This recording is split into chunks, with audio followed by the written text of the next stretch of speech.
Welcome to the Autosportradio.com 2020 show. I'm your late host, Don Kay. We are live from the beautiful town of Speedway, Indiana at McGilvery's. If you come into town for any reason, it doesn't matter what it is, make sure you make McGilvery's one of your first stops. They got great food, great service, and the adult beverages are ice cold. Tonight's show is presented, as always, by Honda and Honda HPD, the Indianapolis Motor Speedway, the NTT IndyCar Series, and SVRA. Founded in 1993 to spearhead Honda's entry into IndyCar racing, Honda Performance Development has overseen successful racing efforts at all levels of the sport, from karting and quarter midgets to IndyCar and prototype sports cars. HPD offers race engines and competition products for professional, amateur, and entry-level racers. For more information about HPD and the company's racing products, visit honda.com, hpd.honda.com. A couple things to mention for those of you who might not seen it. Returning to the Indy Light Series this year, has been gone for I think 1 year, maybe two. Santiago Ureta will be back driving for HDM Racing. And it was announced also that Robbie Buell and his partner Bob Citrione, I think it is, will be returning. It hasn't been announced yet what team he will partner with at the moment, but it will be upcoming. A couple of quick announcements. She thought she'd make it here, but she hasn't yet. But I want to wish a happy birthday to Charlie Schock. And also, yes. And also having a birthday today is my pal Dave Kester, sitting over here. He's having a birthday today. To remind you that whenever you have to make your very favorite doctor's appointment, which is a dentist, do yourself a favor. Go to the Indy Dental Group. Dr. Jack Miller and his wife, Dr. Liz Lewis, have a phenomenal practice. Call and make an appointment. The number is 317-846-6125. As I said, we have a new computer guy, at A+ Affordable Computer Doctor. He'll make house calls. His name is Steve Freeze. So give him a call at the same number, 317-328-0766. And the next event on this calendar for the SVRA will be the 27th to March 1st at Sebring International Raceway. So if you're in that area, and people do listen down that area, get on over there. It'll be a great night, great day. You'll have a lot of fun.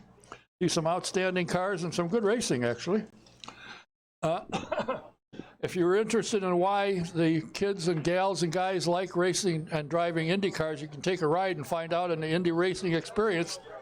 Just go to indyracingexperience.com and log on. And in the promo box, put DJ1. Or you can call Shonda and do the same thing. So my first guest is a gentleman that I copy a lot of his stuff that he releases, and I put it on my two Facebook pages. I find and have found over the years that what he and Patrick write is not garbage. It is the scoop. Because the teams know that when they tell them something, they don't make up another story and change it. And he just came back from the COTA test. He follows primarily the Road to Indy program, but Patrick can't make all the races, so on a number of weekend racing, he's covering both. So we want to get the inside scoop. Need to subscribe to Trackside Online. Go to tracksideonline.com and subscribe. It isn't very expensive. I think it's $22, $23. $22 a year. $22 a year. And people say, why would I join now? Nothing's going on in the winter. Oh, yeah? You want to bet? They send out stuff all the time. So please welcome the writer for Trackside On, Mr. Steve Wittich. Thanks for having me again, Don. Always fun to be here.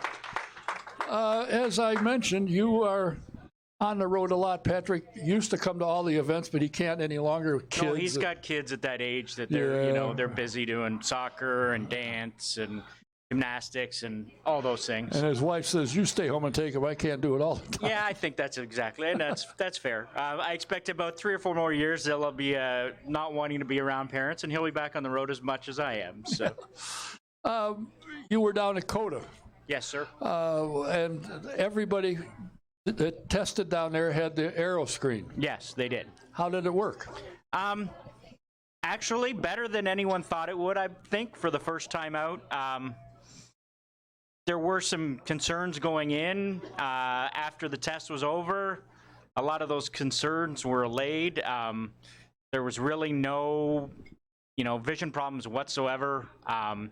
There's going to be little issues. There was some leakage in certain areas they didn't think there would be. And, it's more the teams getting used to them than anything else. I think the biggest complaint any of the teams actually had was that if they have to do work inside the cockpit, it's a lot more difficult to do because you have to basically do a handstand inside the cockpit to do some work. So the two teams that had to change over cars, I know, had a lot of work to do, but it went a lot better. I thought there'd be a few more issues because it's a new thing, but from all I've heard, and I don't think people would lie to me, on and off the record, I heard basically the exact same thing, that everything was smooth. I understand that there is a concern if they run in the rain, that the water comes up over. Yeah, that's the one thing. When they were running in the rain, there was so the water came over the lip, and then there were a couple spots where they thought were sealed, weren't, but that's all stuff that can easily be fixed. They talked about maybe putting a lip on top where it would keep the water out from dripping down. And the biggest, it's not that guys don't want to get wet, it's more a sustained stream hitting some of the electronics more than anything else is the issue. And the other thing now with this aeroscreen, they're going to allow one more guy over the wall take the tear-offs off. Yeah, they will. You can't reach out and tear off and throw that on the pit lane. No, you cannot. And it's interesting. In the rule, I just got a copy of the rule book yesterday, and 7 guys over the wall now. The one guy can be only touch the aero screen, only take off the tear-off, and it says specifically in the rule book that they have to hold on to that tear-off strip and take it back across the wall, because it's not like a little tear-off strip if it got into a turbo inlet. It's huge, so it would make a big mess if it got into one of the inlets. Oh, they can tear off the ones off the visor and pitch them. That's not an issue. Yeah, that's not a big issue. It can be, but not usually. How did the cars perform overall with the addition of the aeroscreen? Track conditions weren't perfect because it was fairly wet. Even by the end of the day, it wasn't 100% dry, but lap times are pretty similar. Now, there's a little bit of repaving done there, so I expect those to go even lower as the teams get a handle on it, right? This is the first time most of the teams had a chance to run with the aero screens. It's, 60 pounds, 55, 60, 65 pounds more. Changes center of gravity a little bit. Changes the center of pressure a little bit. So the teams will have to mess around with them. But from the engineers I talked to, the simulations they have these days are so good that the simulations were pretty close to what they discovered when they finally got it on track.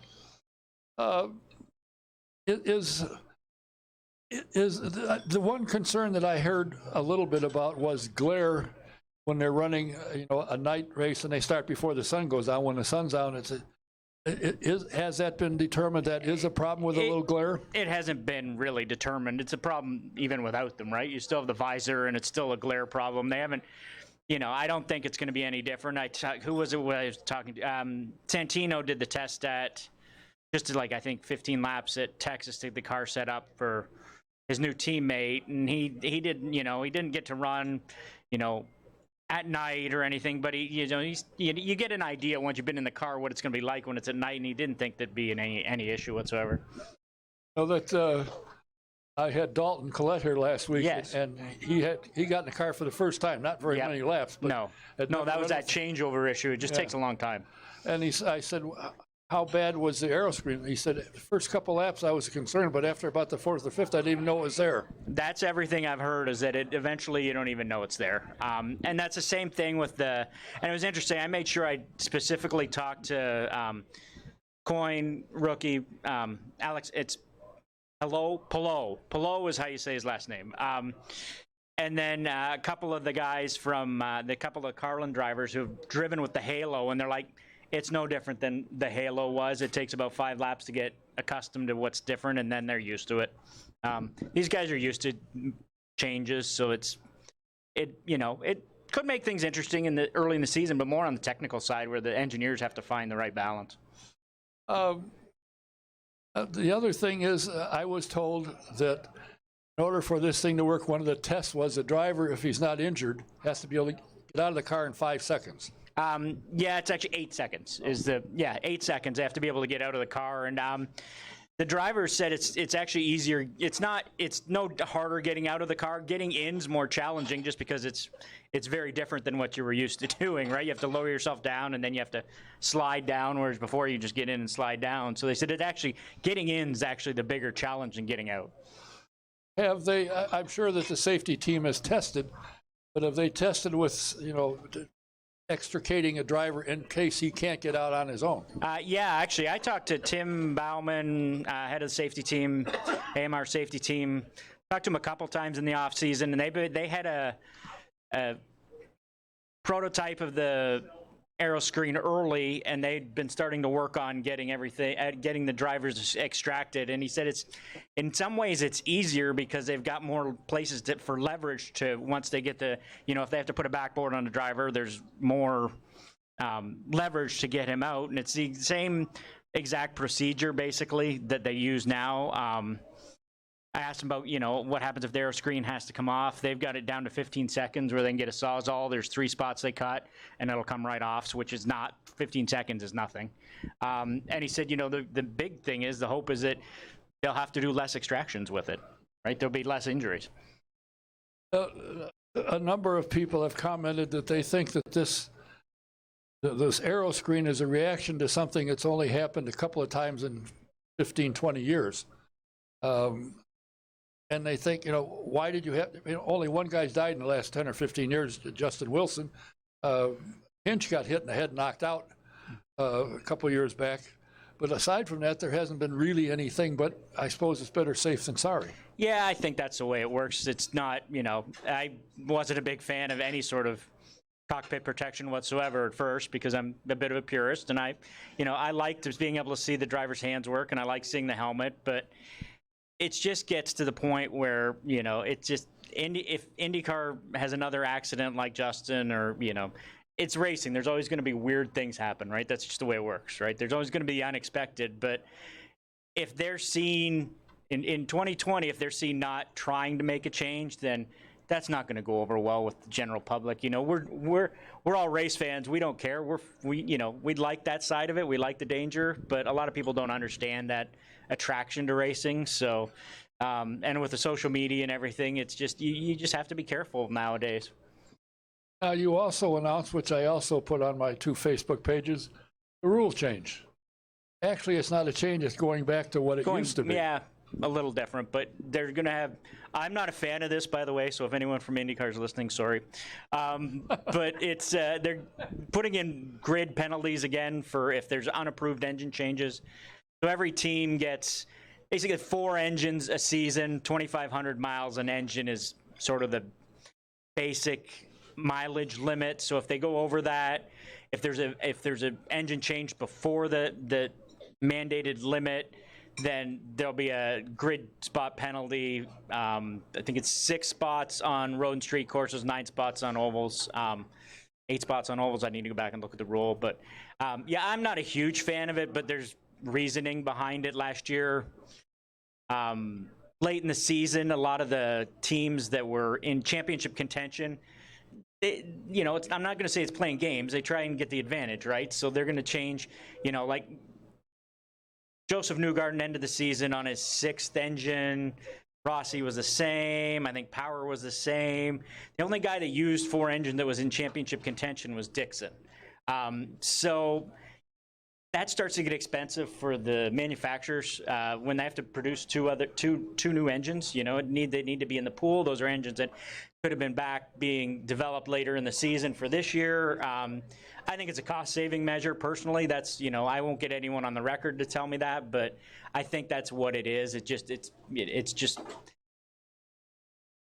It's hard for the manufacturers. They're already losing money each engine, so they're already subsidizing that.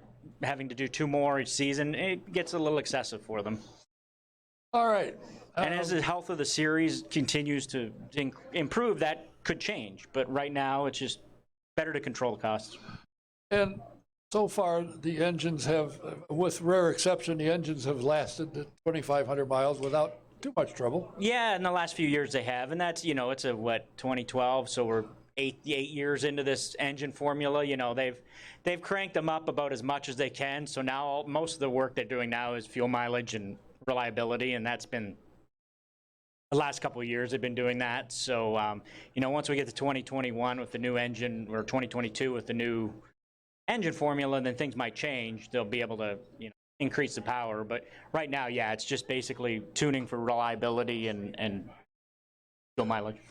A lot of people question, and I've gotten this, I don't know why people ask me, because I sure as heck don't know. You know everything, Don. Yeah, sure.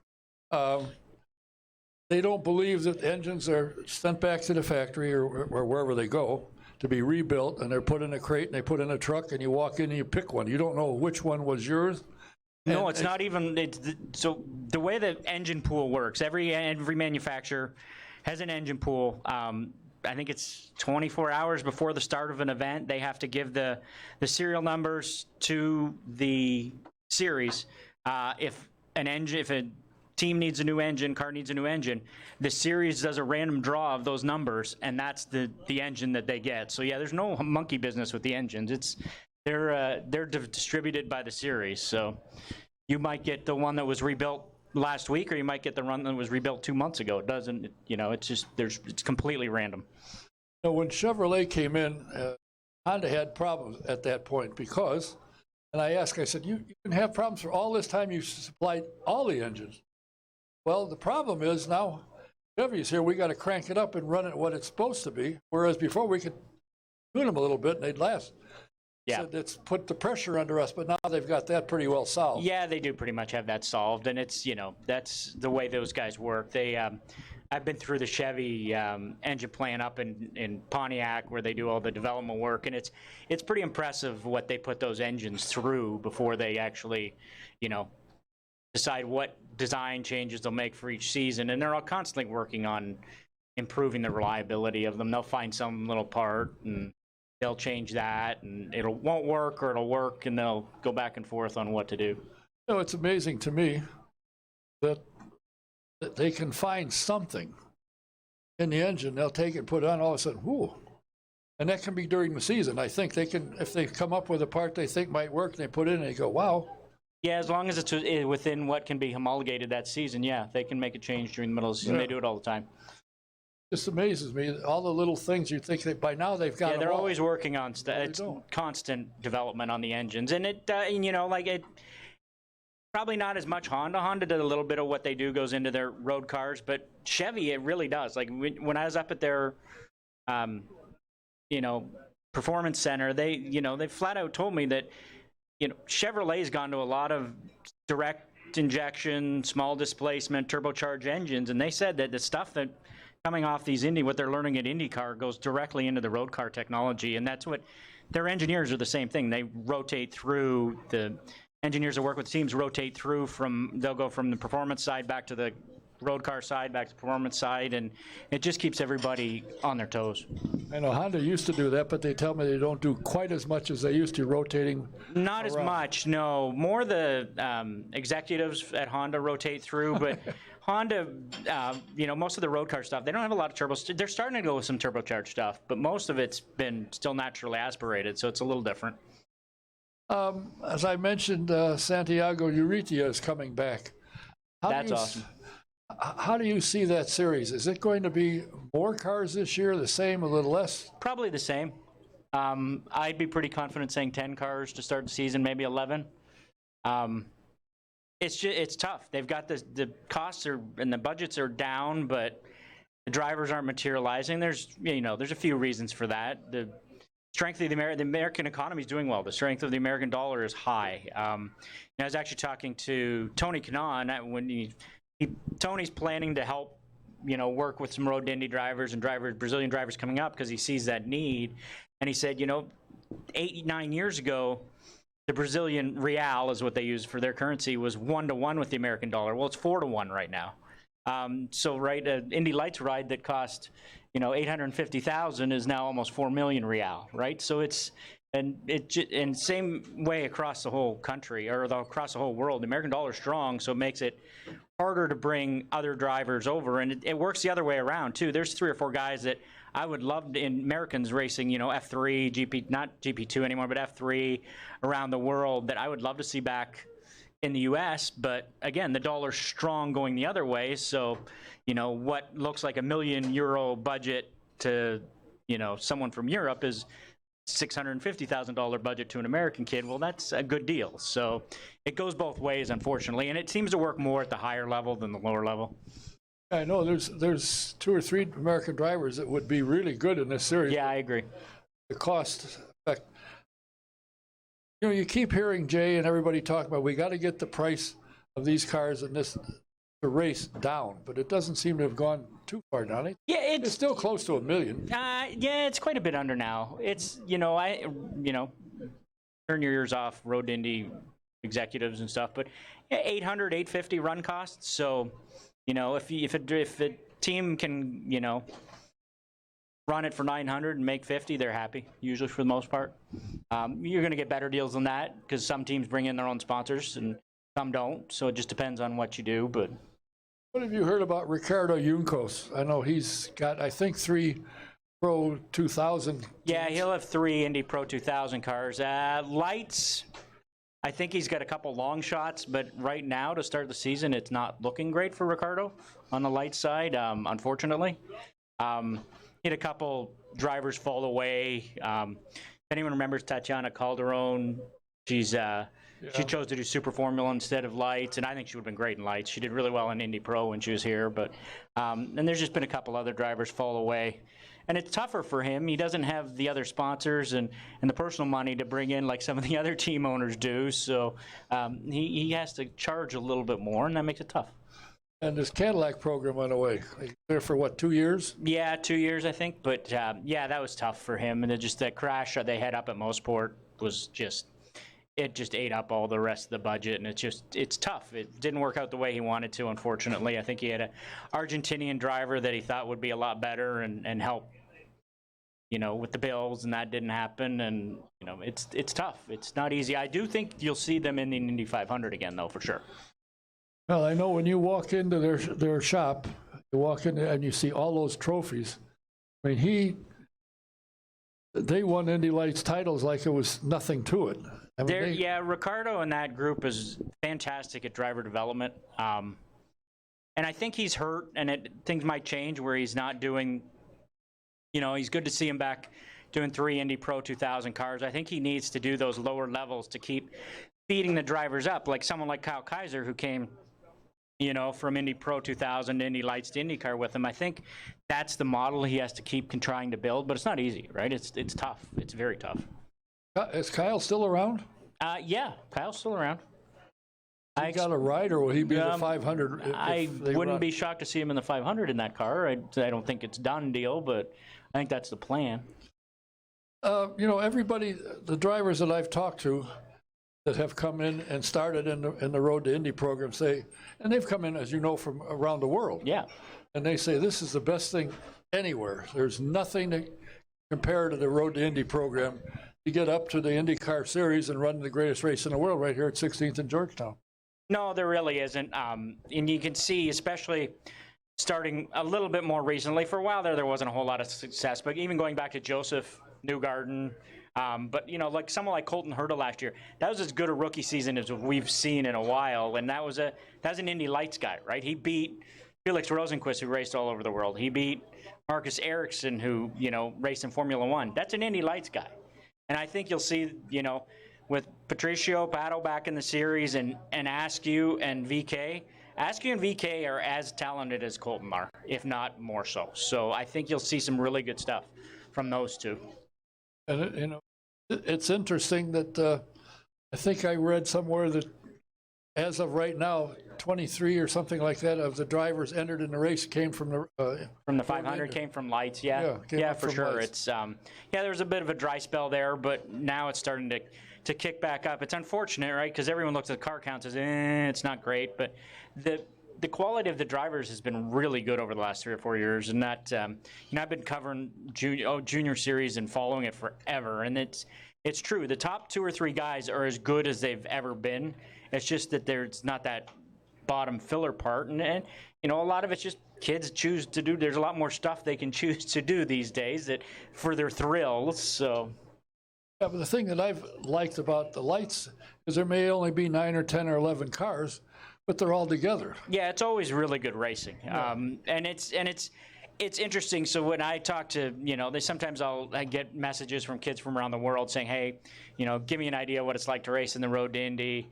And my biggest thing is that it's fair and it's equal. It doesn't matter if you're the top driver in a team, the bottom driver in the team, if you're with the team with the biggest budget, the team with the lowest budget, you've still got a chance to win at the Road to Indy level. That's not the case in Europe. It's completely different in Europe. You can be on the same team as the champion and not get treated nearly the same way. So it's a lot different over here. Everybody gets treated fairly and equally. And the fans can walk up and talk to them. You get into Formula Series over there. Yeah, no, it's far more open to the fans, which is good because drivers at that age need to build a brand, right? It's different than it used to be. It can't be guys like Pancho Carter and who just were great shoes. And unfortunately, now you have to build your brand, and brands that sponsor want a driver that can represent them, not just on the track but off the track. And so it's good for a driver to be able to build that brand and get to know the fans, because who's going to buy the product that they're sponsored by down the road. And I think, especially the guys who come from Europe are a little bit surprised by the accessibility, but once they get used to it, they like it. Yeah, no, I've never had anybody, even a guy like Marcus and Ericsson, who spent how many years in Formula One, Max Chilton, same thing. It takes a while to get used to it, but they do enjoy it when they do finally get used to it.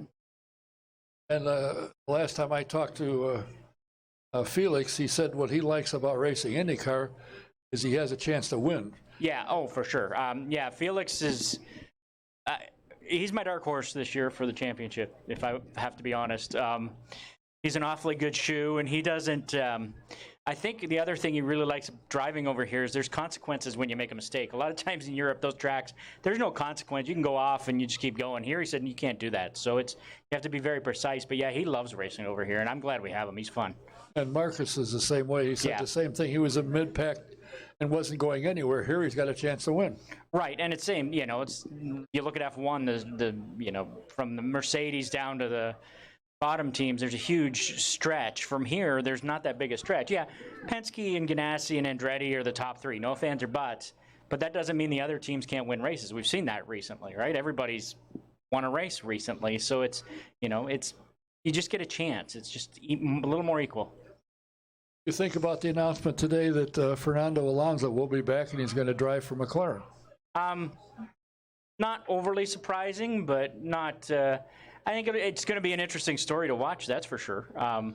He made some enemies at Honda in Japan, and he's had to pay the price for that. It would have probably would have much rather been with Michael Andretti, and you can see the sponsor is an Andretti sponsor. So I'm going to guess there's not going to be a formal tie-up, but I'm guessing Michael helped make sure that deal got done. That would be my guess. And it's going to be an interesting team, right? Those guys don't have. There's one Indy 500 start among those three drivers. So that's my one interesting. It'll be interesting to watch. But I mean, Fernando's going to have Craig Hampson as his engineer, and there's nobody more detail oriented in the IndyCar paddock from the engineering side than Craig Hampson. And from everything I've heard about Fernando, is he is the most detail-oriented driver that anybody's ever come across. He can remember what happened on the fifth corner of the eighth lap of the second practice session, and can immediately recall it and give it to the engineer what happened. So I think it's going to be an interesting combination. They could be really good together, actually. Well, they're either going to fight like cats and dogs or get along really well. Well, he's over here now, and the two drivers he's coming with, they get along, so fall in line. Fall in line. What the heck? Exactly. Well, season opens in a couple of weeks, 3 weeks, I think, on the 15th of March. You will be down there a week early, bathing. For sure. Yeah, on the beach and drinking Mai Tais on the beach. For sure. No, I'll be down at lovely Homestead, Miami, doing the Road to Indy testing, which I actually don't mind it down there. I want to see the sun. I don't know about anybody else, but I thought I went to Texas. I'm like, oh, maybe it'll be a little warmer and sunny. No, it was 45 and raining, so felt like here. But I'm ready for some sun. Well, thank you for your time. And Thank you for having me. You can be assured that I will not only pass on what you write to the people that look at my Facebook page in case they don't see it. I will call you again sometime during the season and see how things are going. I'd love to come on. Thanks for having me. Thanks for being here. Don't forget, sign up for Trackside Online. You get to read what he's got to say. Steve Wittich. Thanks. My next guest is here, and as he works his way over this way, I want to remind you, if you have need for a car, home, or commercial property insurance, you got to be sure and call VP Insurance Company. Talk to Mike Pardee. He can help you and get you better coverage for less money. His number is 317-248-0070. Call him up, make an appointment, go see him, let him show you what he can do for you. That's Mike Pardee at VP Insurance, 317-248-0070. And if you're into the SVRA vintage racing, you've got to go to svra.com and subscribe to Speed Tour. It is a great magazine, great stories, great photography, and a lot of the drivers that you knew as you were coming up the ladder of the sport, you'll find out they're driving vintage cars now. Find out who they are, where they are. It's svra.com, and the magazine is Speed Tour. Now, if you would like to tour when you come in May, you'll have trouble getting into garages because they'll all be at the Speedway. But prior to May or after May, if you'd like to get some tours, you can ride in a limousine, 6 to 8 people, and it's provided by the Grand King shops. They got a beautiful car. So to find out about it, just give them a call at 317-820-3595.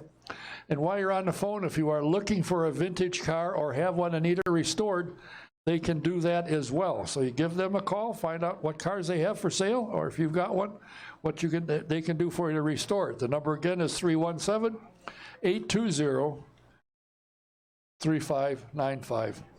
My next guest is a gentleman I'm very pleased to have here. He's been in the series for a number of years. He's driven for Chip Ganassi. He is now driving for some kid by the name of A.J. Foyt. He has been... I've heard of him. Oh, well, most people have, I think, I hope. But he has been a sponsor's delight. He has diabetes and got concerned initially and found out he can handle it, and he's been telling it the world for a number of years. I'm happy for him to be here. Please welcome Charlie Kimball. Good evening. Was there ever any thought in your mind that you wouldn't be involved in motorsports? Your dad designed cars for Formula One and IndyCar. It was kind of an easy shot. Well, I think if you asked my mother, she'd hoped that one day I'd get a real job. In fact, one of her favorite lines all through high school was she said that you had to get straight A's in school if you wanted to go to the racetrack. That was the rule for me. And so because she used to say, you know, after high school, you want to make sure you can go to college and get a real job one day. I still don't think I've ever had a real job. So this working in racing, some days it feels like you've run off and joined the circus, and some days you've run off and joined the mental asylum. But it's a healthy combination of both, so it sure is a lot of fun. How did you connect with Novo Nordisk? So the connection with Novo Nordisk actually started through my doctor's office. And again, I'm going to give all the credit or blame for this to my mother. When I was diagnosed, I was racing in England, and we didn't know a whole lot about type 1 diabetes. We didn't have any real close family friends or family with diabetes, and so we didn't know a whole lot about it.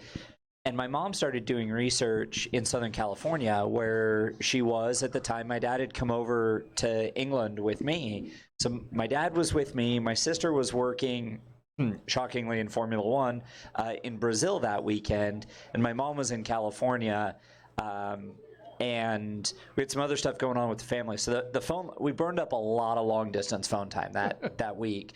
But my mom did some research, found Dr. Ann Peters at a USC Medical in California, who had treated Olympic athletes. Gary Hall Jr., the Olympic swimmer. She treats A-list celebrities in Hollywood. She's treated long distance endurance runners and cyclists and things like that. And my mom found a nurse that worked within the diabetes and endocrinology unit in a local hospital and said, if Charlie's an athlete, then Ann Peters is who he needs to see. Well, my mom called, and Dr. Peters' office said, well, she's booked for the next 3 years, because that's kind of how busy she travels more than I do. And my mom, I think, told my dad, I don't think it was an ask, told my dad, took my resume and told my dad to drive down to LA and go sit in her office until he came away with an appointment for me. And this was rush hour. So this was after he'd gotten back from being over with me a couple of weeks after I was diagnosed, and drove down. I think her office is in Beverly Hills in California. Through rush hour traffic in LA, sat in her office, and finally, I think she got interested as a scientist about how to treat a racing driver with diabetes. Because an Olympic swimmer, Gary Hall, she talks about a swim being 30 or 45 seconds. And races for us could be 3 or 4 hours. And unlike cyclists or runners, there wasn't an easy way for me when I was on a bike to check, prick my finger and get my blood sugar. Or there wasn't an easy way for me to pick up a bottle of Gatorade versus a bottle of water. And so I think that really piqued her interest as a scientist, because I've always said she's an incredible scientist with a great bedside manner. And after that appointment, after she met me, she talked to somebody she knew at Novo Nordisk and said, I've had a young man in my office. He uses your insulin. He's a racing driver. Can I set up a meeting? And that was December of 2000. Well, we first talked to them in sort of April of 2008. I was diagnosed in October, started talking in April of 2008. First real meeting sort of in their headquarters here in the US in December of 2008. They were on the car for my Firestone Indy Lights debut in St. Pete of 2009, and the rest has been history. You have influenced, and my honey pie Sharon is one of them, who listened to you here one night, actually, and she looked into, and she switched to Novo Nordisk. I don't know what she was taking. I have no idea, but well, if that story could get back to Novo Nordisk, that would continue to be amazing. But honestly, so much of the value that they see in our program, in the Race with Insulin program, that is in its 12th year now. I mean, you talk about longevity and maturity of racing partnerships. When it's organic like this, it's so much fun, because they talk about me just getting to the start line being a victory for so many people within the diabetes community. And it's a community that's growing. It's unfortunately, diabetes is more and more prevalent, and especially with type 2, if you get screened earlier and you catch it earlier, the health outcomes are better. If you put a little investment in on the front end, then the payoffs are a lot bigger later on. And so that awareness, even if it's, yes, they're in the business of getting prescriptions and selling insulin. That's kind of their, and I don't need to talk about that whole side, but that's their business. So that's a big part of it. But one of their corporate mantras is they're in the business of putting themselves out of business. They fund so much research into curing diabetes. And I think as a company, one of the things people don't know is they started producing insulin. Commercially available insulin was first available from the sort of forefathers of Novo Nordisk in 1923. We're coming up on 100 years since Dr. Bantic and George Best up at University of Ontario in London started treating diabetes with distilled pancreas and insulin. And Novo Nordisk started because a Nobel laureate pharmacist from Denmark, his wife, who was a physician, a doctor, had been diagnosed with diabetes. And so they organized a book tour here in North America so that he could go to London, Ontario to get the recipe to make insulin to save his wife's life, which is how the company started years and years and years ago, which I think is still part of their culture today. I have been seeing my honey stabs herself and puts it on the little machine, but now I see television commercials where there's something on your arm that you can go anytime. So can you do that? Yes, my blood sugar is 124. So it's one of the ways that I keep track of my blood sugar in the car. I wear a Dexcom G6 continuous glucose monitor. Oh yeah. So I'm a little unique in the world in that I wear, instead of having two phones in my pocket, I have a phone and a glucose receiver. So the sensor here on my body, I put it in, it's good for 10 days, no finger stick, so I don't have to prick my fingers at all. So my fingers have never been in better shape since I was diagnosed. And literally, it sends this readout to this receiver. Now, when I get in the race car, this receiver plugs into the car's data system. So on my steering wheel, just like I have lap time, oil pressure, water temperature, blood sugar, gear, I have my car and my body data right there together. And it's sent via telemetry radio back to the pit lane so the engineers can keep track of it just like they keep track of the car. And with a new team like AJ Foyt, it's been really interesting because it's another opportunity to educate a whole new group of engineers and mechanics what diabetes is and what it means and what I can and can't eat, and which is more what I should and shouldn't eat as an athlete, that sort of thing. So in other words, you haven't been out to lunch with AJ and had his chicken fried steak. I've not had that opportunity yet, but I did have to pinch myself. I was down in Waller at the race shop for a photo shoot right before the open test in Austin. And I want to apologize that it's taken me so long to get in, Don. I told Don I saw him at the Race Chasers Luncheon in early January, and it was cold and snowy. And I said, look, Don, there's an announcement coming. I am confident an announcement is coming. When that announcement comes, the first Tuesday night I'm available after that announcement, I'll be there. This is that Tuesday. This is it, yeah. Because we announced on that Wednesday. We went out to the West Coast, visited, took our daughter to go see her grandparents and great-grandmother, spent some time on the West Coast, flew to Waller for that photo shoot, went to the open test. I had a commitment already booked for last Tuesday night, so this is the first Tuesday. So I'm sorry it's taken so long, but it was, I swear, the first Tuesday I was available. And Kathleen said that your wife, who runs your marketing division, said... runs my life, Don. Okay, well... Because behind every successful man is at least one really successful woman. Yeah. Oh, no. And she's probably watching at home now as she's putting our daughter to bed. So I really hope we got that on tape. What's it like now being a dad? Oh, it's awesome. It's the best thing ever. So our daughter is 16 months old and a holy terror. And so much fun. Chatty and mobile and just a million miles an hour. And tonight was swim class, so my wife and mother-in-law took her up to swim class. And she's 16 months old and has no problem jumping off the side of the pool. If someone's there to catch her or not, she's just kind of fearless. A lot of her mother in her. A lot of her mother. Sassy, fearless. But there's something really rewarding about coming home from a hard day and seeing the smile on her face, no matter, especially going through last year when I wasn't in the car full time, when I'd come home from a race where I wasn't in the car and I was doing whatever I could to help the team. But what I really wanted to do was be out in the race car. Oh, yeah. And so maybe not in the best of moods, but I come home and she just put her arms up for a hug and all was good in the world. There's something really rewarding about that, yeah.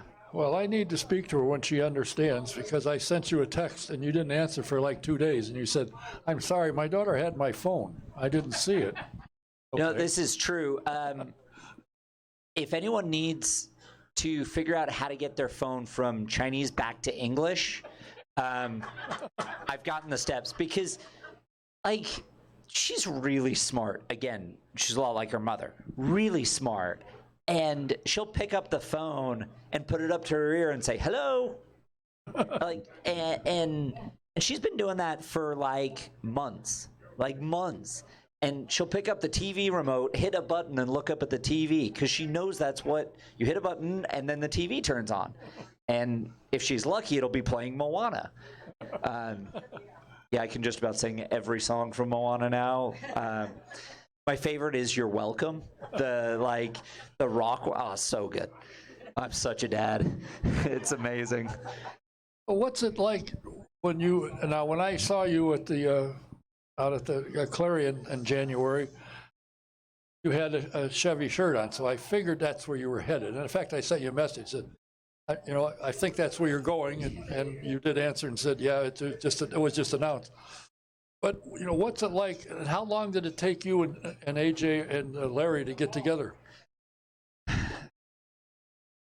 I've seen AJ and Ann and Larry around the track, ever since I started in IndyCar, and there is just a born-in respect for the first four-time winner of the Speedway, and AJ Foyt as a name, as a team, having won 4 as a driver, a couple more as a team owner, and been around through so many different eras. When you talk AJ Foyt, you talk Mario Andretti, you talk Fittipaldi, you talk Unser. Maybe you talk Roger Penske now as a team, track, and series owner. But those, like Rutherford probably is in there, Mears maybe. But if you go to a non-racing town anywhere in the world and you say the Indianapolis 500, people know Foyt, Andretti, Unser, at the very least. So there was an awareness because of who he was and what he represented for the sport and the Indianapolis Motor Speedway. And we started talking to Larry early fall, sort of at the end of the season. Goal number 1 for my team. I challenged my team, and I say my team, and that's myself, my wife, and my business manager. And I challenged my team. Goal number 1 was a full season ride. I wanted to be in the car at every race this year because that was something that I missed so much last year. And I think, honestly, and I've heard a couple of times from Larry since, that motivation to be in the car at every race really drove some of the interest he had in having me in the car, because I think he was looking for a little bit of a reboot, and he wanted somebody with experience that was hungry to get back in it. I think I ended up signing my driver deal New Year's Eve. So, and that was goal number 2, was get it done in 2019. Hit that by about 4 hours. So feel real good about coming in working under pressure there. But honestly, the conversations have been really great. Like I talked to Larry this evening on my way over here, just going through some stuff that I was a little nervous about bringing up with him, and it was a no-brainer. It was like, all right, that's what you need, we'll take care of it. And spending time in that shop in Waller, just standing around looking at old race cars, talking to AJ Foyt, I only had to pinch myself about 10 times to make sure it was real. So how cool is that? Like, it's really cool. And even the mechanics get it. One of the mechanics goes, yeah, like some weekends off, especially in the winter, if AJ's got projects at the ranch, we'll go out and work on his tractor with him and sit around and have a beer with AJ Foyt at the end of the day. And he's like driving home going, it can't be real. Like, the sport we love, the sport like that is in our blood, and AJ's still a racer. He still wants to show up at the track and go out and have his cars do well. And you feel that. And the one perspective I think that I'd share about AJ Foyt Racing, just in the couple of months I've worked with him, is it feels like a family. All the mechanics, all the drivers, all the engineers, it's a big little team, or it's a little big team. It's a little like the city of Indianapolis, right? Kind of a lot of times an overlooked gem in the Midwest because it's a great big little town or little big city, either perspective. AJ Foyt Racing is kind of that same culture. It's this motivated family, but they also understand what's important. You know, one of the guys was telling me that a couple of years ago his dad had gotten really sick, and he went into Larry, and he was living in Houston at the time. He's from here in Indy, and he was living down in Houston at the time. And Larry said, "No, you work out of the Indy shop as long as you need to. Go home, deal with family. That's more important. And if you have to miss this test, we can figure it out. The car will run without you. And we look forward to having you back in the shop because that means your dad's getting better." And you don't hear that from a lot of companies. You don't hear that from a lot of race teams sometimes. The good ones, I'd argue you do. And I think that's encouraging for me for the year. You know, it's interesting. Sebastian Bourdais ran the car a bit. He said he was impressed with the changes that have happened. They have now brought in some, I mean, they keep, every year we brought in new good people. Well, this year they say they really got some. So your car should be better, and obviously if you get a better car, you do better. Well, I hope they were talking about me when they said new good people, but... I meant engineers. Oh, he meant engineers. All right. Well, I've heard of engineers. Like, they do something with wrenches and computers, right, or something. Yeah, but you tell them what you feel, and they got to figure out what you meant. Yeah, and the nice thing is, at least I speak engineer, having been grown up with it. Now I've had to communicate with an engineer for 34 years, so I've 35 years. Oh, I had my birthday last week, so it's. See, when I booked this, I was 34 years old, and Don, you age me. I show up, and I'm 35. I'm sorry to hear that. I got to tell you a quick story. I was down in Houston going to AJ's shop. I walk in, and he gets a call. He says, "What's the problem?" And our gal came in. Said they're having an auto Chevy dealer meeting. That's what having a dealer meeting. So what's the meeting about? Not exactly what he said, but he said it's about servicing cars. The problem. Well, they're going to discuss hours. He said, "No, they won't. We don't have to go. We'll go 24 hours. I don't care." And they went from a 8 or 10 hour day to 24 hours. He said, "I'm not going to a meeting. We'll go 24 hours." And into that conversation, she turned around and left. Okay. And that's 100% the way it is. We need to get that done. Okay, we'll get it done. It's a little reminiscent of what's happening at 16th and George, wouldn't you say? Somewhat, yes. Yeah, we need to get it done. Okay, we'll get it done. Your family had a little catastrophe back a year and a half or so ago. Their avocado orchard got burned. A lot of trees. It wasn't 10 or 20. No, so I think the final tally was right around 1,400 trees lost. Or it was about 60% of 120 producing acres. And it was just over 2 years ago. So 2 years last December. So right at the end of 2017. And they've been working nonstop. You talk about 24-hour business. My dad's always joked that the nice thing about owning your own business is you get to choose which 7 days of the week you work. And I think when you're a farmer, you choose which 7 days, sun up to sundown. And in the winter, he ends up finishing most nights with a headlamp on to make his own sunlight. And I mean, like, he's not a spring chicken. I mean, he's like, there's no way I'm going to call my dad old because he can outwork me and outwalk me any day of the week. But he's not as young as he was a few years ago. And I think having my sister there as assistant ranch manager has been incredible. In fact, she got some like water grant money. So they're doing as part of the rebuild process, they are doing a water efficiency program and putting a big water tank in and some things like that. And they've replanted. They use GPS to mark out the trees so that the orchard's nice and straight, as straight as it can be on a hillside that's full of rocks. But in the 2 years, they've replanted something like 1,200 trees. Excuse me, I'm off by a zero. It's 12,000 trees. Yes. They lost more like 14 or 15,000. I was like, that doesn't sound like enough. It wasn't. No, the first summer they planted 1,500 trees. this last summer of 2019, they planted 10,000. Boy, So that's a lot of work with a shovel, isn't it? yeah, so they used to do it all with a shovel. Now they found a really cool auger attachment for the back of a Bobcat Kubota tractor that they use. The problem with that is there's so much rock in the soil that they kept bending the auger. So they found it was really effective to drill tree planting holes after a big rain. So the winter of 18 to 19 was pretty wet in California, and it was wet late into the season. So when they started digging holes, it was actually, the ground was soft enough that they could actually dig.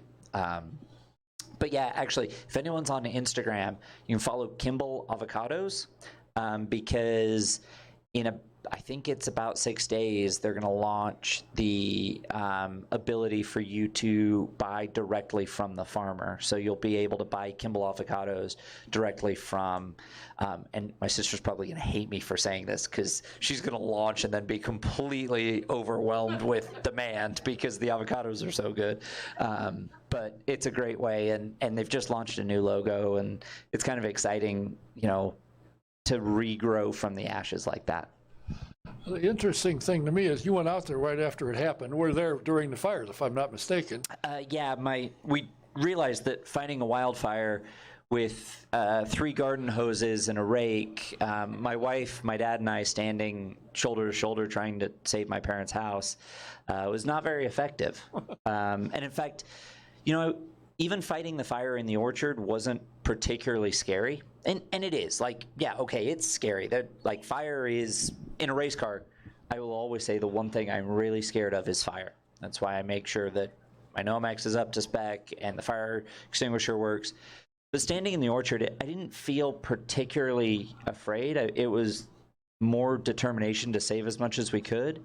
And when you're there fighting in the orchard, you're not facing this wall of flame, right? They're just sort of small spot fires. The trees are pretty wet. But when we sort of knew we had lost the house and my dad's office, and before we'd lost the barn, when my dad and I walked into each other in the smoke because we couldn't see, we realized we needed to get out. And I will always credit my wife for grabbing my dad and I by the back of the necks and dragging us out safely, because she'd promised my mother, who'd evacuated with the dog earlier, that she would make sure we got off the hill safely. And the only time I was really scared that night was when the propane tank blew up, and we were probably 150 yards away, about a football field and a half. And when it blew up, it was at the back of the garage, and it blew the roof of the garage off. And there were sort of falling, flaming timbers kind of around us, and I couldn't see my dad. And that was the only time, to this day, I vividly remember that moment. And looking back, it doesn't seem particularly smart, but Kathleen and I are running towards the fireball, screaming my dad's name. And in the moment, you just do what you need to do. But looking back, running towards an exploding propane tank is probably not a great idea. But looking back also, it's exploded. What else is it going to do? Right? There's no more and apparently there's a great helicopter, a news helicopter was flying on the other side of the valley. And when it started geysering, so the propane tank blew the valve, and there was kind of a geyser of fire about 150 feet tall into the air.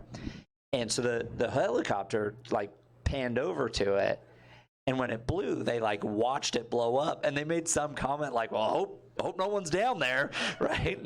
My wife and I are running towards the ball of fire. My dad was fine. He was just on the backside of the barn, and we couldn't see him, and we all got off the hill that night, and as a family, my sister, my brother-in-law, my wife, myself, my mom, my dad, we've kind of stood shoulder to shoulder in this rebuilding process. Kathleen and I spent 8-9 weeks out there. It was early December when the fire happened, and I went straight from there to a seat fit at Carlin in early February to the first test at Sebring. So all my off-season training happened digging out melted irrigation lines and cutting down avocado trees and refitting, grinding burned up wells and pumps over the course of a couple of months in California. One of the things that I know that AJ and Larry got their attention is what you did with Carlin and how well you did and how much you helped them improve what they were out to accomplish. So I think from what I'm told, they're comfortable having you coming because they understand you know what the hell you're doing. Most of the time, Yeah, but in a race car at least. Yeah, well, running towards a fire doesn't show. Yeah, I know, which is why I hesitate to tell that story, but at least in a race car, I know what I'm doing most of the time. All right, you were at COTA. Yep. And the first time the unveiling for everybody was in the aeroscreen. How'd you like it? So my perspective on the aeroscreen, and I have said it before and I will say it again 100%, is number one point, if it's safer, it's a good thing. Everything else, we can figure out. There is nothing that is more important than point number one, that it's safer. Now, having gotten in it and driven it, I was pleasantly surprised that there's not a whole lot we got to figure out. Like, even when we ran that second day, and it was cold, and I was cold in the car, which is a really good sign, because the ventilation has still been an issue with a lot of the drivers talking about getting hot.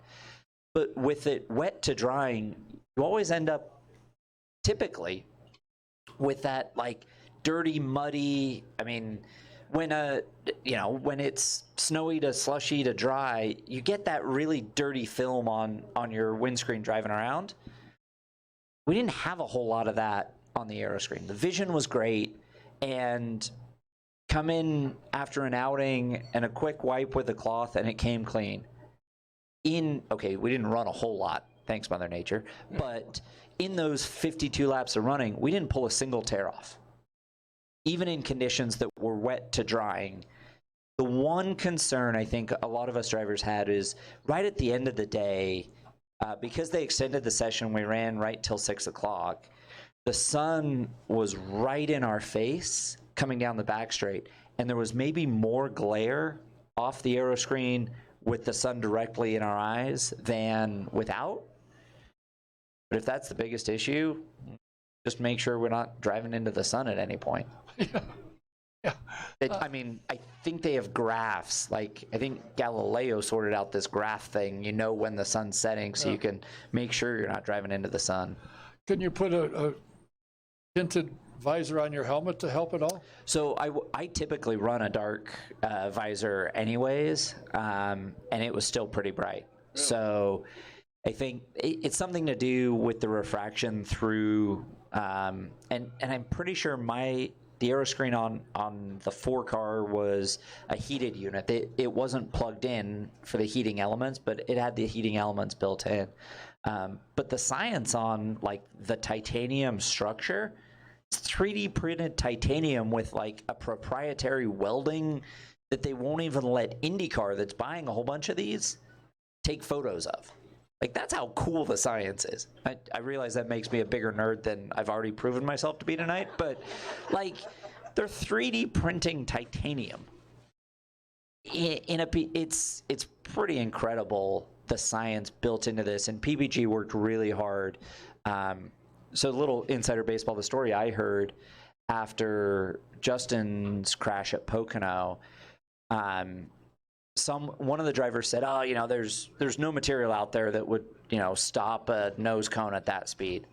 Someone that, like, president from PPG as a race fan was watching and went, well, that's a lie, we make stuff. And so they called IndyCar shortly after and said, hey, we want to help, whatever you need. And since that day, they've been integral to the process to make sure that there is something that helps driver safety for cockpit intrusions. And one of the interesting things is usually when you have material that's shaped, you got distortion. In this, you don't have any. Nothing. Well, and I would argue that if anyone's going to be good at making a distortion-free curved bubble, the people that make canopies for fighter jets would be the right people to talk to, and that's what they do. And Like, and I think the science, some of the science that I've seen about the F-16 canopies, that the front will take a direct hit at like Mach something from of a bird, but the side like can penetrate with small arms fire because it doesn't need to be, and yet it's seamless as far as vision. Like that's incredible. Like, and the fact that now I can prove to my friends that we really are fighter jets on the ground because we've got like an F-16 canopy. And they won't laugh at me like you guys just did. Or they will, but I can, laugh it off.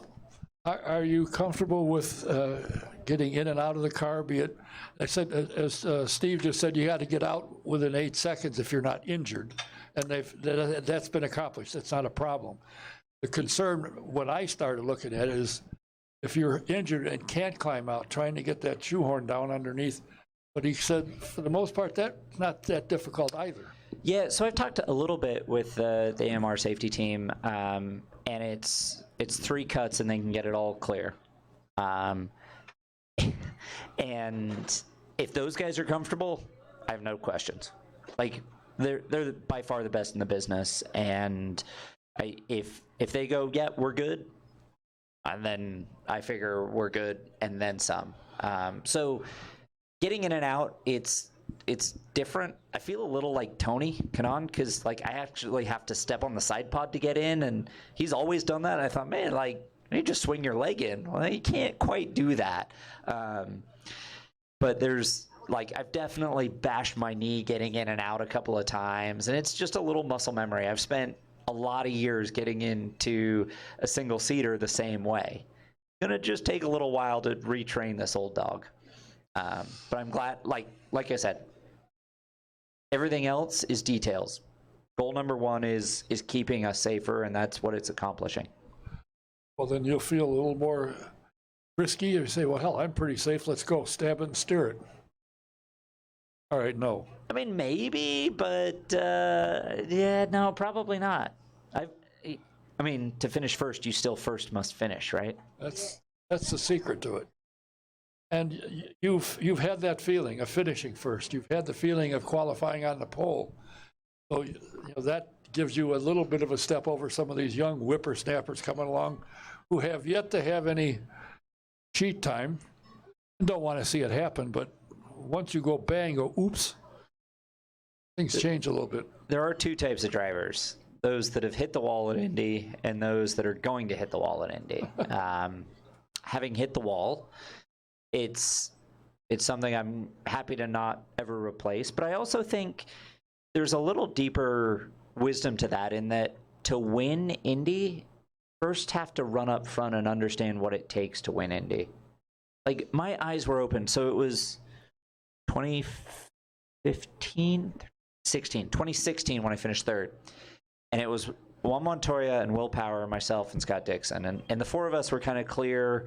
And Scott was having some overheating issues, and I went past him the same time that Juan went past Will for the win. And I went, oh, that's what it takes. When at the apex of turn 2, Juan had his left front on the curb, and I was reading the sponsor's name on the side pod because the thing was rotating, and he wasn't lifting. And I went, okay. I'm not quite there yet, but that's what it takes. And like, that's the commitment that place takes to win. And so, there being 2 types of drivers, but at the same time, you have to have the experience to know where the line is and what too far is. But also you have to have the experience of running up front and going, this is what it takes to finish up front. Got to be kind of interesting because there's a lot of young drivers coming in this year, and they got talent. And one of the things that I personally find more fun to watch IndyCar than Formula One by far is, on any given day, anybody can win. It's not like, and as I mentioned to Steve, I've talked to Felix, I've had him here, and Marcus, and they say they love it here as opposed to Formula One because you got a chance to win. And that's got to be fun to know that if you get the engineers to listen to what you need and give it to you, you can win the race. It absolutely is. And I think it's a little like, sometimes it's a little like watching MotoGP. That I enjoy watching MotoGP. I think they're insane because there's not enough wheels on their vehicles. But at the same time, the guys that are feeling the bike and have the best sensation, like, no one will touch them that weekend. And if they're on a Ducati or a Yamaha or a Honda, almost is irrelevant. And I think that is what's great about IndyCar is out of the field, you can pick 5 different people to fill the top 5 just about every weekend. And I think that competitiveness keeps it interesting for the fans, but it keeps us as drivers really interested as well. And I think one of the things about the youth and the young drivers coming in is there's a lot more to winning an IndyCar race than being fast for one lap or even a whole stint. Because you ask drivers to start saving fuel and, you know, going faster and using less fuel, or taking care of tires, or making the call to dive into pit lane when there's a wreck right in front of you, knowing it's going to go yellow and you're not far enough back that you're going to go a lap down, and it's a massive advantage, and you're far enough down pit lane and your guys can set up because they know they see the wreck too and they're going over the wall just as quickly as you're hitting pit lane. Things like that are the intangibles that experience comes to bear. And the years around, especially the month of May, knowing how to mentally approach the month of May is like no other race we go to. I mean, it's every day you have to come in, and Dario told it to me like my first year. He said, look, if you're not 100% committed to going out and all 4 corners being totally focused, don't start the car. Don't leave pit lane. And if you leave pit lane, there's a flicker of doubt, come back in and you give the engineer a look and you get out and you go clear your head and you get back in the car. Because if you try and force it, she'll bite you. And she does, and she did. And like, in that approach, now it doesn't, it's hard, I think, when you're young and you're chomping at the bit and you got something to prove to yourself and everyone else. It's hard to remember to be patient and not be afraid to say, I need a minute. You know, I think that's really hard for young drivers. Yeah, but as you said, the secret is fastest car doesn't necessarily win the race. The smartest driver will, more often than not, will win. And that was shown when Alexander Rossi running across the finish line at, what, 174? Yeah. So, it doesn't matter what your last lap speed is. It doesn't matter. It's about doing 500 miles faster. And if you don't have to stop that extra time, I mean, we played that fuel mileage, and I think most of the day in 2017, we ran around 10th to 15th. I finished 5th by a nose to Kanaan, which is saying something, because his not, like, he was 4th, and I swear without his nose, we'd have been 4th. But I mean, it's not like Hinch and I are really lacking in the nose department, but anyways, and yeah, and I was screaming over the radio for those last 30 laps were miserable. But then you get out of the car and you go, where'd we finish? And they go, 5th. And you go, well, that's way better than the 15th we were running. I'll take that. I'm sorry for everything I said over the radio. but the people at the grandstand are saying, wow, listen to this. Yeah, how did you do that? It's interesting. So one of the things that I've always thought, like, I had a great conversation with J.R. Hildebrand a few years ago, and I think he and I often get lumped into the, like, smart kids from California, came into IndyCar about the same time, within a year, ran Indy Lights. He got into MIT, I got into Stanford. His is way more impressive, by the way. And, like, we're both pretty cerebral drivers and pretty, you know, my hair's not nearly as good as his, but we had this conversation about what the sport looks like in 20 or 50 years. And I think that one of the greatest things that, with how broadcasting is developing, how TV is developing, how racing and live sports is developing, how cool would it be to have multiple layers of broadcast teams. So you could have like IndyCar 101, so literally explaining how the cars work and what the drivers and what a pit stop is.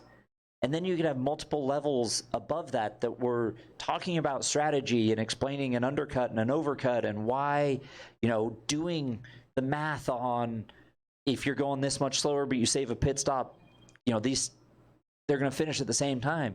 And you could, what was it? Almost like for the college football championship, they did like a multicast. Is that what it's called? And whichever channel, you could listen to certain coaches, like an offensive coach, a defensive coach. You could listen to the radio from the home team, the away team. Like, how cool would that be in the stands to be able to, put a pair of Google glasses on and an earbud and have customized based on your level of interest and your education on the series? Like, I think long term, that's where it's going to go. That's where it has to go to keep getting new fans in. The thing that interests me when I go to a race and I'll walk around the stands and the number of people sitting, the cars are running, they're sitting like this, watching it in their hand. I want to see the cars go. I don't want to do this. Yeah, but at a street... But with a flip phone, you can't do that anyway, so it doesn't matter. You and Andrew Luck. Yeah. But he can afford one. I can't. I don't know. He's retired now. I'm not sure that he can afford a flip phone anymore. Sorry, and I'm sorry to break people's hearts. I do think he's retired. He loves being a dad. I think it just wore him down, and I get it. But anyways, that's a whole nother conversation. And the fact that you have a flip phone is a whole nother conversation as well, Don. But at a street circuit, you see the cars for St. Pete. We run a 65-second lap. If you watch in turn one, you see us for maybe 20 seconds. The other 40 seconds, you could be keeping up with strategy on Twitter. You can be, doing strategy, listening, reading here's a plug, strategy notes that we've built into my Instagram on my highlights for certain races and thinking about how many stops, or looking at pull up the IndyCar race control and looking at what tires people have been on and how long they've pitted and who's actually leading at Iowa. Because I was in that race and I had no idea who was leading a couple of years ago. Things like that. There's a lot of information out there. What did you say, Instagram? I did say Instagram, yes. What the heck is that? It's like Facebook with photos only and videos only. Oh, okay. Well, he doesn't have to. He knows. Don't embarrass me. You can do Instagram.com on your local web browser. Oh yeah. Yeah, you can look up great photos that way. Oh, I just figured out how to get my Twitter to work. And Kimball avocados as well on Instagram. Yes. I'll just order them. Heck with the watching. Yep. Perfect. Yep. Well, listen. I tell you what. I appreciate, and tell Kathleen thank you, because I sent a message that I was just going to contact you. He's open the 25th. Does that still work? I said absolutely. Yep. So thank her for me for keeping me in mind. Like I said, she behind every successful man, and also it's gone in my calendar. And it's funny because stuff goes in my calendar years in advance sometimes, and it comes up and it's like, yeah, it's booked, so you don't touch it. So whenever anything's on my calendar, unless something really important comes up, I try and honor it. Well, I'm honored that you did tonight. Glad to see you. I wish you nothing but the best, and under AJ's supervision. And is he healthy enough to make most of the races this year? I believe so. Yeah. I mean, he's healthy enough that I'm still scared of him, which is probably healthy for both of us. Healthy respect, I think. Oh my God. Can I tell one more quick story? Sure, of course. Okay, let me tell a quick story about AJ. So it was his 85th birthday. Yes, in January 16th. That's right, it was. Yeah. Thank you. And so I text Larry. I go, hey, I want to wish AJ a happy birthday. What's best? Do I call the shop? And he's like, well, here's his number. So I'm getting ready to text him, and I go, okay, it's his 85th birthday. Hey, Larry, does he text? And he goes, yeah, he reads them. He probably doesn't respond, and he won't know your number. And I went, yeah, okay. So I got to call him. So I like save. I now have AJ Foyt saved in my phone, which A, really cool. B, terrifying when you've got to call AJ Foyt on his birthday. So I call him, and no joke, leaving this voicemail wishing him a happy birthday, I felt like I was asking the prom queen out for a date. I was so nervous, right? And then I'm getting ready to board a flight that, a couple hours later, and he calls, and I'm like in the boarding area, and I wanted to be like, hey guys, look who's calling me, like check this out, look, right? I mean, I know I've proven multiple times tonight I'm a big old nerd, but it's really cool to have his number in my phone, but it was also terrifying. I'm like, okay, focus, Charlie. Hey AJ, happy birthday. And it was great because he just wanted to talk about racing, and like, he's still just a racer. Like, he still just wants to go out and have his team win races and, be a part of a race team. And so I hope he'll make it to a few races this year. I know he was injured and had surgery and stuff, was in pain. And something to remember about that, his suffering now was when he was driving at Road America, when he missed a turn and went right into a hill. That really did him in. But he's had some beauties over the years. That does sometimes come back to bite you, but I hope that's not your status. I hope things go well. I'm really happy to see you with a good team that wants to be competitive and are going to go all out to do that. And I remember when ABC backed out, they said, well, what are you going to do? He said, we'll still have 3 cars. We're going to run. Yep. Now, he can probably afford it, but he didn't want to do that. Well, I think figuring out what the future is like sort of post ABC will be a lot of fun, and I'm excited to be a part of that. And I know we had a question, right? You had a question. Yeah. What do I not like seeing in my rearview mirror? Driving down the road, that'd be a cop with lights on. I mean, that's an easy answer. Okay, that was it was Whitestown. I can't believe you remember that. Yeah, okay, you're right. On the racetrack, who don't I like to see in my rearview mirror? I like to see everybody in my rearview mirror so that they're all behind me. But if I had to pick one, I mean, it's always Scott Dixon. Like, as a teammate, I know how good he is. I know how good he is at saving tires and saving fuel. There's certain guys. I think Simon Pagenaud is one of those sort of quietly sneaky good. I mean, yeah, okay, he's not that sneaky. He swept the month of May last year. I realize that. But on the track, he is like Scott, smooth, just saccharine, real. It doesn't look fancy or outlandish. And then you look at the stopwatch and go, wow. So I think Scott and Simon. The nice thing about Simon with that Menards yellow, he's real easy to see in his mirror, in your mirror. Well, I hope you see a lot of people in your rearview mirror this year. I know AJ would be thrilled, and I have a feeling that if you were to win a race, you'd be thrilled to do it for AJ Foyt. Yeah, that'd be pretty darn cool to give AJ Foyt another baby board, because I mean, we're not here to finish second, so that's goal number 1.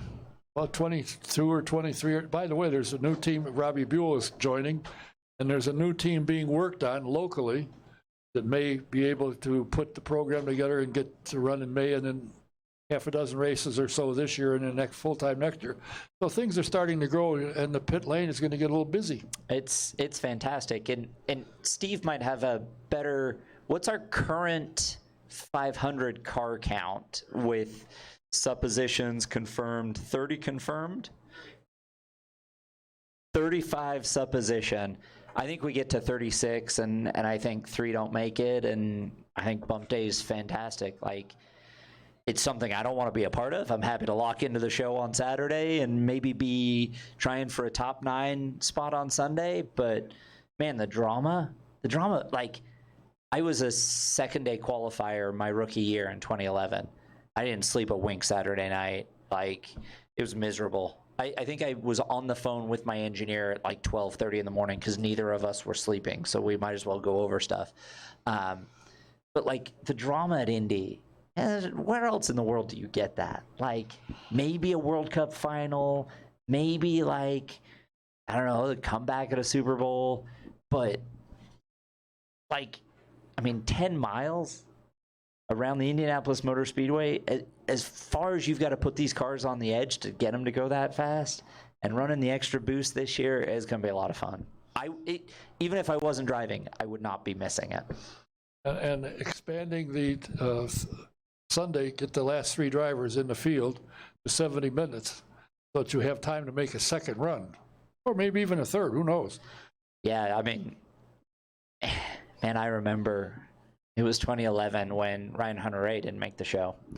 And I was sat in the car because we were close enough to the bubble that with an hour and a half to go, we needed to be ready to run.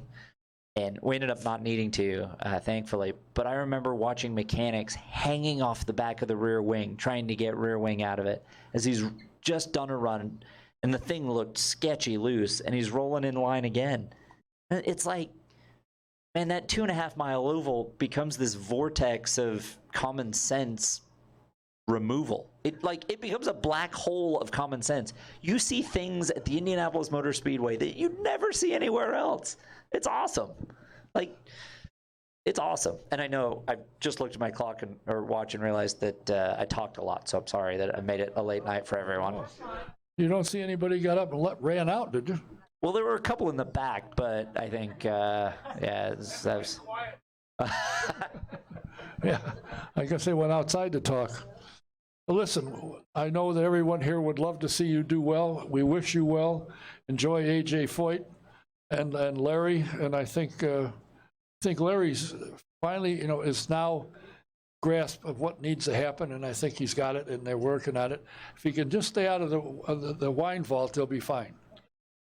Me? Yeah. No. Larry. Larry, yeah. Well, I think as a father now, like the perspective that we talked about fatherhood earlier, I think it adds a bit of gravitas to your life. And I think, like, I can't speak for Larry in the wine vault because I plan, like, Memorial Day Sunday night, I mean, we plan to want to drink that place dry. I mean, like if it all goes well, like, let's be honest, there's no bottle that's safe. But we've got a job to do to get to that point. Well, we wish you nothing but the best. Thanks for your time, and tell Kathleen she may hear from me again somewhere in the season if you got open Tuesday, which you don't have many of. Well, at least, fortunately, you're not asking for, like, Friday or Saturday or Sunday. We got quite a few busy ones of those, but thank you, Don, and thanks, everyone. I appreciate you listening to me ramble about a whole bunch of different stuff. Charlie Kimball, car number 4 for AJ Foyt Racing. And I want to thank you for talking extra loud because you woke Howdy up and he got the clap. Perfect. He had dozed off, but he came to life. We will be here next week. Who our guests are, I don't know. I've got a bunch of things in, and I've got some ideas and talked to some people, so we'll see. My website is working again so far. I haven't screwed it up yet, and of course I put it out on both Facebook pages, and my engineer back here puts it on his, and so hopefully you'll see it, and we'll look for you next week. Until then, hey, thanks for watching, thanks for being here. Till next week, good night.